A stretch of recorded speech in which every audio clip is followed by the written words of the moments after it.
And then the question is, well, what are you leaving out if you're leaving out responsibility? And the answer might be, well, maybe you're leaving out the meaning of life.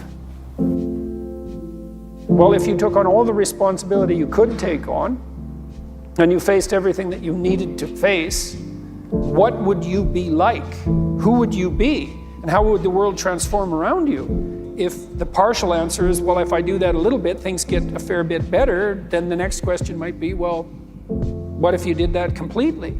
You know, perfection is a horizon that always recedes, but it isn't obvious to me what the upper limit of that is. There's a deep idea in the West, too. It's like, pick up your damn suffering and bear it. Well, that's a truth, you know. I read a lot about the terrible things that people have done to each other. You just cannot even imagine it.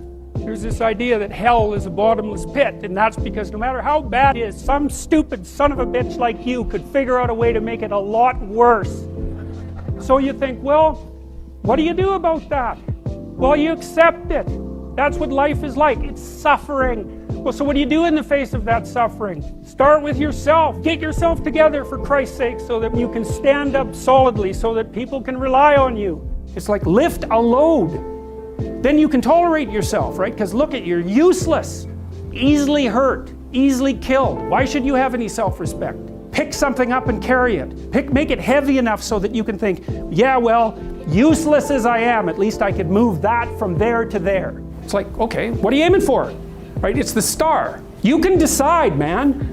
But you know, there's some criteria. It should be good for you in a way that facilitates your moving forward. Maybe it should be good for you in a way that's also good for the family and the community. It should cover the domain of life. I mean, there's constraints on what you should regard as a value. But within those constraints, you have the choice. You have choice. The thing is that people will carry a heavy load if they get to pick the load. And they think, well, I won't carry any load. It's like, okay, fine, but then you're gonna tear pieces out of your own legs because you're bored.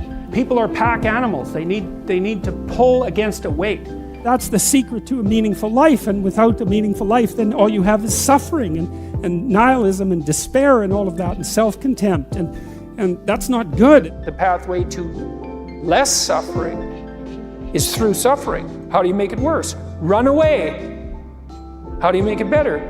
Confront it. Yeah, but it's suffering. It's like, yeah, but it's there. There it is. It's right there. It's a precondition for existence or something like that. And it's like you have something important to do as well. When you see people bear their suffering nobly, there's nothing in that but good. And you confront it, and that's the pathway to transcending it.